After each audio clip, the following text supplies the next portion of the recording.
Assalamualaikum warahmatullahi wabarakatuh. Salam sejahtera untuk kita semua. Perkenalkan, nama saya Tri Haryanti. Saya di sini selaku dosen dari mata kuliah elektronika dari Prodi D3 Teknik Pendingin dan Tata Udara Politeknik Negeri Indramayu.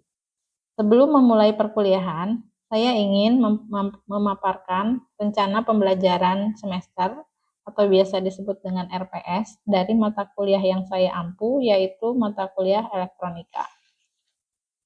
Adapun capaian pembelajaran dari mata kuliah elektronika ini, yang pertama yaitu mahasiswa mampu menjelaskan dari manfaat, ruang lingkup, konsep, dan aplikasi dasar elektronika dalam mengembangkan instrumen pengukuran komponen elektronika dan hukum dasar, serta variabel terkait lainnya.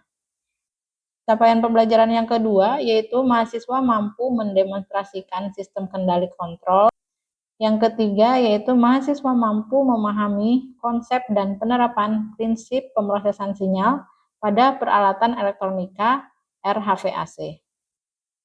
Capaian pembelajaran yang keempat yaitu mahasiswa mampu menganalisis kinerja sistem keamanan elektronika pada rangkaian terpadu elektronika. Dan yang terakhir, mahasiswa mampu menyajikan simulasi rangkaian dasar elektronika terpadu. Adapun deskripsi singkat dari mata kuliah elektronika yaitu elektronika merupakan mata kuliah yang termasuk ke dalam bahan kajian instrumen, kontrol, dan kelistrikan di program studi D3 Teknik Pendingin dan Tata Udara Politeknik Negeri Indramayu. Mata kuliah ini membahas tentang dasar-dasar elektronika, hukum dasar, komponen elektronika dasar, prinsip sistem kendali, kontrol PID, instrumen pengujian elektronis, pemrosesan sinyal, peralatan elektronika RHVAC, keamanan elektronik, dan rangkaian terpadu elektronika. Adapun bahan kajian pada mata kuliah elektronika yang pertama yaitu pengantar elektronika. Di dalamnya termasuk dalam konsep dasar elektronika. Yang kedua yaitu konsep hukum dasar elektronika 1. Yang ketiga, properti, substansi, komponen-komponen elektronika dasar sederhana. Yang keempat, yaitu analisis prinsip-prinsip sistem pengendali terpadu. Yang kelima, penggunaan sistem PID. Yang keenam, instrumen pengujian elektronis. Yang ketujuh, pengaplikasian pemrosesan sinyal pada peralatan elektronik RHVAC.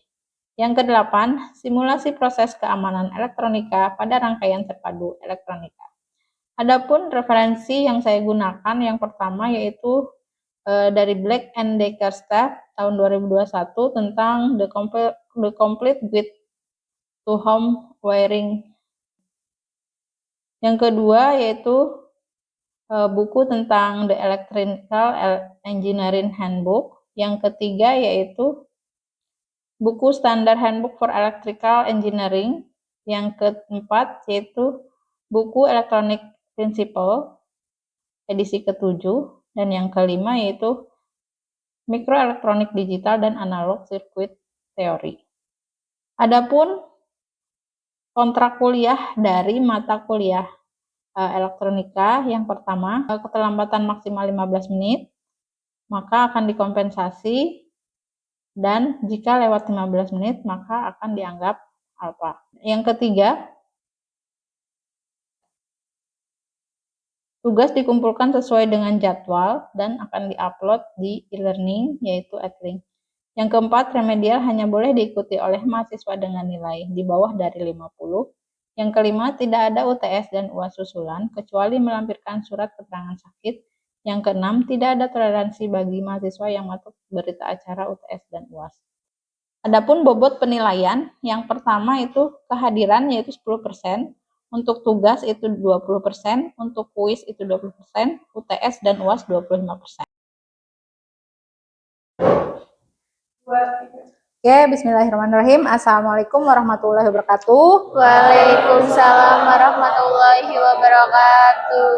Selamat siang semuanya. Siang. Apa kabar hari ini teman-teman? Alhamdulillah baik. Oke, hari ini kita akan masuk ke minggu kedua ya, pertemuan kedua, yaitu hukum Ohm dalam HVAC. Tapi sebelum memulai ke materi pembelajaran, mari kita berdoa dulu. Untuk berdoa dipersilahkan. Sebelum masuk ke materi hukum Ohm dalam HVAC, saya ingin mereview dulu materi minggu sebelumnya ya. Ada yang masih ingat nggak tentang arus listrik? Apa itu arus listrik? Ya, silakan. Arus listrik adalah aliran muatan listrik dalam satu sirkuit. Oke, terima kasih Mbak. Oke, ada lagi yang tahu selain arus listrik apa ya?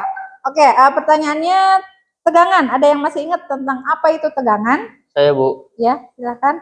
Tegangan merupakan perbedaan potensial listrik antara dua titik di dalam sirkuit.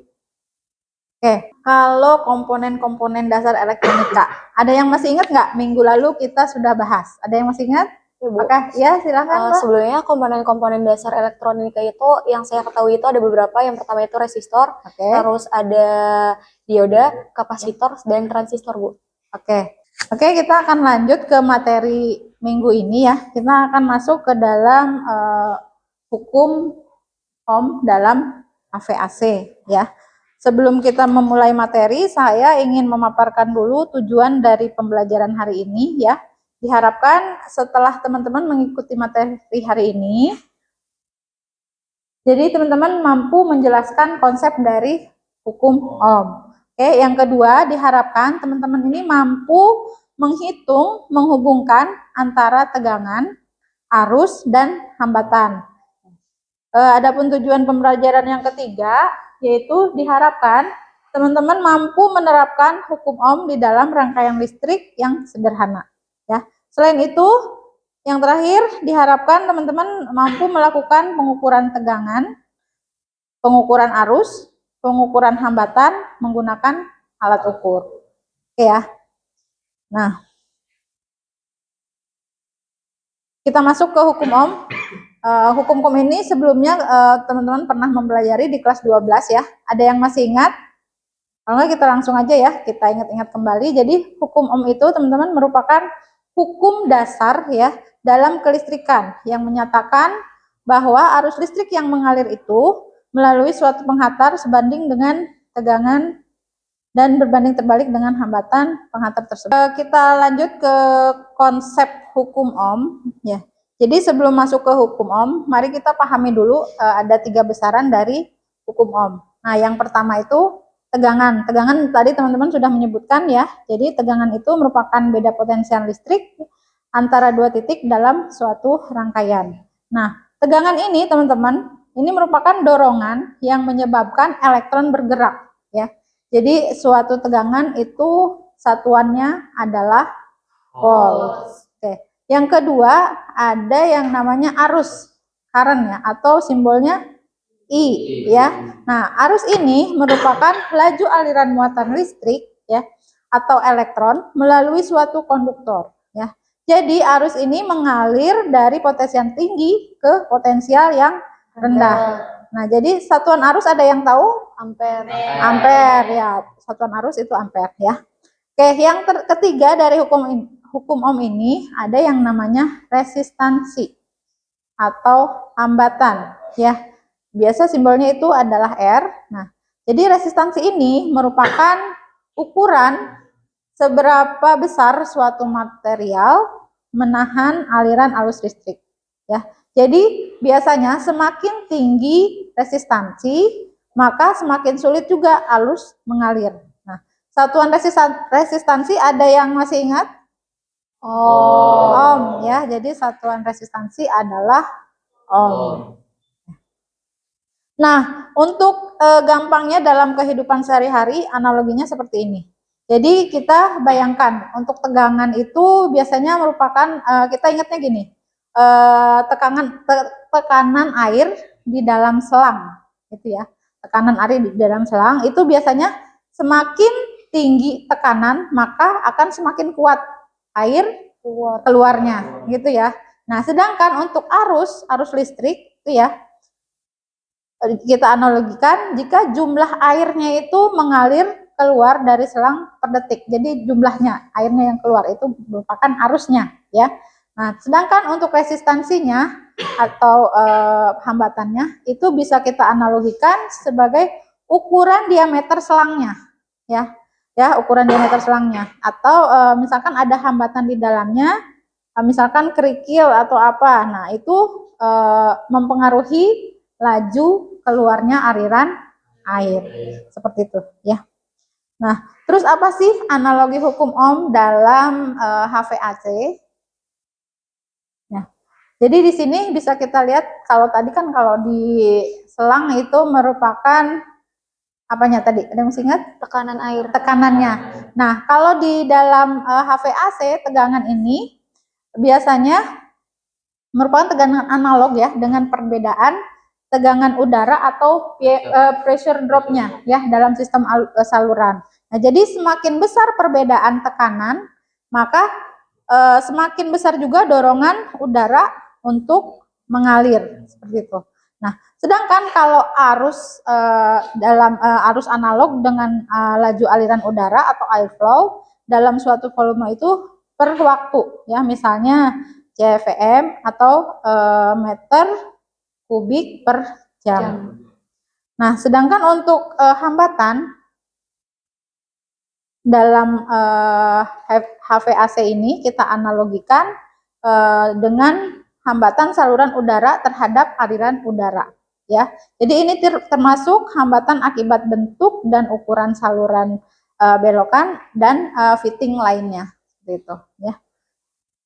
Nah, untuk bentuk rumus dari hukum Ohm ya, pasti teman-teman masih ingat semua ya. Jadi secara sederhana hukum Ohm ini menyatakan bahwa I itu mengalir melalui suatu penghantar berbanding lurus dengan tegangan ya. Yang diberikan dan dibandingkan berbalik dengan hambatannya.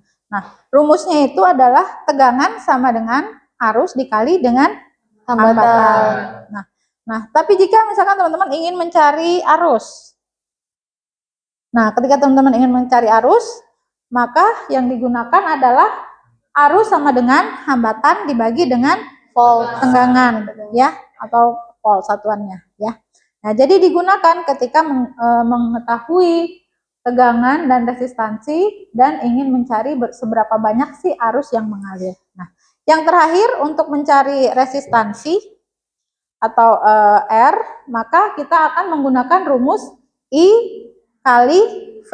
Jadi resistansi sama dengan arus dikali dengan tegangan. Nah, ini digunakan ketika mengetahui tegangan dan arus dan ingin mencari beberapa resistansi yang ada di dalam rangkaian itu sendiri. Ada yang namanya aplikasi di dalam HVAC. Nah, biasanya untuk perhitungan kebutuhan daya ya, biasanya hukum Ohm di dalam aplikasi HVAC ini dipergunakan untuk perhitungan kebutuhan daya. Nah, hukum Ohm ini dapat digunakan untuk menghitung daya ya yang dibutuhkan oleh kipas contohnya ya, oleh kipas untuk menggerakkan sejumlah volume udara melalui sistem saluran dengan hambatan tertentu. Nah, aplikasi yang kedua itu biasanya optimasi desain saluran ya. Jadi di sini kita memahami hubungan antara tekanan ya, hubungan aliran dan hambatan itu bisa membantu merancang sistem saluran yang efisien ya, memaksimalkan hambatan dan memastikan aliran udara yang cukup ke saluran ruangan. Nah, yang terakhir itu biasanya digunakan untuk troubleshooting ya.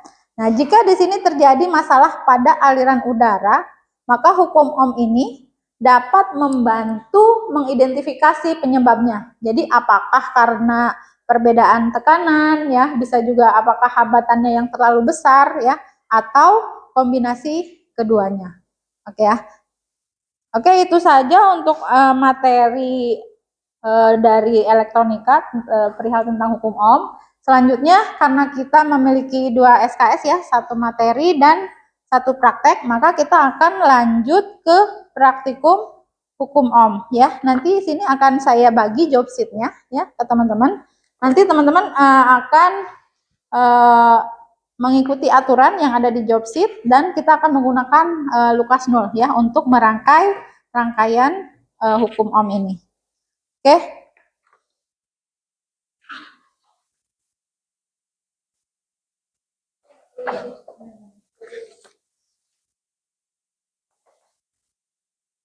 Oke, teman-teman di sini bisa langsung membuka dari aplikasi LabSoft ya. Nanti dan teman-teman akan merangkai rangkaian hukum Ohm. Nah, di situ ada beberapa pertanyaan. Nanti teman-teman bisa mengikuti aturannya ya di situ. Nanti untuk praktikum hari ini kita kasih waktu 50 menit untuk merangkainya. Nah, setelah itu teman-teman bisa menjawab pertanyaannya dan untuk laporannya, keseluruhan laporan teman-teman bisa upload di Adlink ya. Oke, untuk jam uploadnya saya kasih waktu sampai jam 5 sore ya teman-teman. Oke. Oke, lanjut dirangkai ya teman-teman. Bukannya biasanya kalau kayak gini. Oke, jadi apa saja nih yang dibutuhkan? Hanya resistor saja ya. Iya, kan ini langkah-langkahnya. Oke. Ibu ini untuk apa ya? Rangkaiannya kenapa? Oh, ini salah penempatan aja nih. Untuk resistornya ya Bu? Iya, salah penempatan nanti disesuaikan ya. Untuk kabelnya menggunakan. Jadi untuk kabel juga warna juga disesuaikan? Iya, disesuaikan. Oke, silakan dicoba lagi. Coba. Oke, ini udah. Dilanjut dulu ya. Ini awas salah penempatan. Terus teman-teman cek lagi ukuran resistornya ya. Kalau misalkan ini tidak sesuai, nanti hasilnya juga akan berbeda ya.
Satu.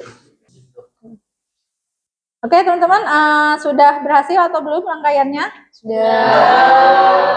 Oke, sudah bisa semua ya. Nanti untuk laporan praktikumnya, saya tunggu sampai dengan jam 5 sore ini ya, dikumpulkan di e-learning at link ya. Oke, jadi teman-teman, kesimpulan dari pembelajaran hari ini adalah, jadi hukum ini teman-teman merupakan hukum dasar dari elektronika ya, yang sangat dibutuhkan dalam khususnya di teknik pendingin dan tata udara ya. Jadi dalam perhitungan daya, optimalisasi desain saluran, juga dalam troubleshooting. Itu ya. Oke teman-teman, dicukupkan sekian untuk pertemuan hari ini. Kita ketemu lagi minggu depan dengan materi selanjutnya ya. Oke, saya cukupkan. Terima kasih. Wassalamualaikum warahmatullahi wabarakatuh. Waalaikumsalam warahmatullahi wabarakatuh.